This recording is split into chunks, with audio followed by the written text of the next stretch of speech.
Hello పిల్లలు, ఈరోజు మనం వినబోయే కథ ఒక వీరుడి గురించి. అనగనగా మాయావనం అనే ఒక దండకారణ్యం ఉండేది. ఆ దండకారణ్యం పక్కనే ఒక మారుమూల ప్రాంతంలో మహిధుడు అనే యువకుడు ఒక చిన్న గుడిసెలో నివసించేవాడు. మహిధుడు చిన్నప్పటి నుంచి గ్రామంలో పెరగటం వల్ల తన గ్రామం అన్న అమ్మలాంటి అడవి అన్న చాలా ఇష్టం. తన గ్రామంలో తోటి మిత్రులతో కలిసి చాలా హాయిగా నివసించేవాడు. చిన్నప్పటి నుంచి మహిధుడు ఎక్కడ అన్యాయం జరిగినా సహించేవాడే కాదు. స్వేచ్ఛ అనేది మనిషికి చాలా అవసరమని బాగా నమ్మేవాడు. తను నివసిస్తున్న అడవి అంటే మహిధుడికి చాలా ప్రేమ. ఎవరైనా అడవి వనరులను కానీ వన్యప్రాణుల్ని కానీ నాశనం చేస్తే అస్సలు సహించేవాడు కాదు. ఇలా వయసు పెరిగే కొద్దీ మన మహిధుడిలో తిరుగుబాటుతనం ఎక్కువైపోయింది. కానీ తనకి అర్థమైంది ఏంటంటే, ఈ ప్రపంచంలో బ్రతకాలంటే అయితే డబ్బులు కావాలి, లేదంటే పలుకుబడి కావాలి. ఈ రెండూ తన దగ్గర లేకపోవడంతో చాలా బాధపడేవాడు. తన చుట్టూ జమీందారులు చేసే అన్యాయాలు ఆపలేకపోతున్నాడని చాలా బాధపడేవాడు. ఇలా చాలా కాలం చూస్తూ ఉండిపోయాడు. ఇక్కడ చూసిన అడవిని నరుకుతూ నాశనం చేసేవాళ్ళు. ప్రజల డబ్బులు వాడుకొని ప్రభుత్వం ఏమీ పట్టించుకుపోయేది. ఇంతలో అనుకోకుండా ఇంకో దారుణం చూడవలసి వచ్చింది.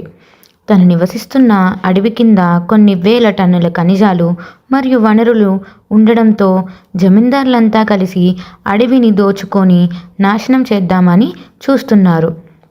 ఇదంతా చూస్తూ ఏమి చేయలేని పరిస్థితులతో మన మహిధుడు అడవిలోకి పారిపోయాడు. అడవిని నాశనం చేసే వాళ్ళని ఎలాగైనా ఆపాలని సిద్ధపడ్డాడు. కానీ కోపంతో ఏ పని కాదా అని తెలుసుకున్నాడు. అప్పుడే అడవిలో నివసిస్తున్న సత్య అన్నని కలిశాడు. తనతో ఇలా అన్నాడు, ఓ సత్య అన్న, ఈ సమాజంలో జరుగుతున్న దారుణాలను నేను చూడలేకపోతున్నాను. ఇవన్నీ ఆపాలంటే ఏం చేయాలి అని అడిగాడు. అప్పుడు సత్య అన్న మహిధుడితో ఇలా అన్నాడు, నీలాంటి యువకులు సమాజానికి చాలా అవసరం.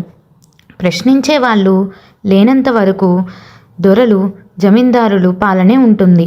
ఇవన్నీ ఆపాలంటే, ప్రజల్లో చైతన్యం రావాలంటే దానికి ఒకటే మార్గం. ఆ ఆయుధం పేరే చదువు. మనలాంటి గ్రామాల్లో యువత ఎప్పుడైతే చదువుకొని ప్రభుత్వంతో మరియు ప్రజాస్వామ్యంలో ఒక్కటిగా కలుస్తారో అప్పుడే ఈ సమాజం మారుతుంది.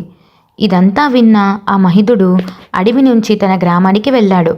ఎలాగైనా తను చదువుకోవాలి అని దృఢంగా నిశ్చయించుకున్నాడు. అలా పట్నం వెళ్ళి తనకు కావాల్సిన పుస్తకాలను తెచ్చుకున్నాడు. విజయం కోసం మొదటి అడుగు వేశాడు, అదే చదువు. అలా 4 సంవత్సరాలు గడిచాయి. కష్టపడి చదివి మన మహిధుడు IAS ఆఫీసర్ అయ్యాడు. తను పడ్డ కష్టానికి ప్రతిఫలం దక్కింది. అడవిలో జరుగుతున్న అక్రమాలను అన్యాయాలను ఆపగలిగాడు.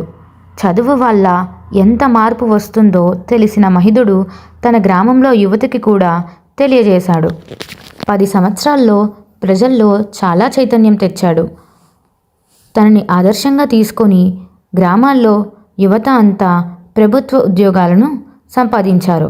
ఇలా మెల్లమెల్లగా మాయావనం గ్రామం కాస్త సర్కారు గ్రామంగా పేరు వచ్చింది. ఇదంతా చూస్తున్న మహిధుడికి చాలా ఆనందం వేసింది. తన గ్రామాన్ని ఎవరి సహాయం లేకుండానే తీర్చిదిద్దుకున్నాడని చాలా సంతోషపడ్డాడు. పిల్లలు, ఈ కథతో మీకు ఏం తెలిసింది? విద్య అనేది చాలా అవసరం. విద్యకు మించిన శక్తి మరొకటి లేదు. మరి పిల్లలు బాగా చదువుకొని మీరు కూడా సమాజానికి మంచి పేరు తీసుకురండి. కథ ఎలా ఉంది? మీకైతే నచ్చింది అనుకుంటున్నాను. మళ్ళీ మరొక కథలో మరొకసారి కలుద్దాం.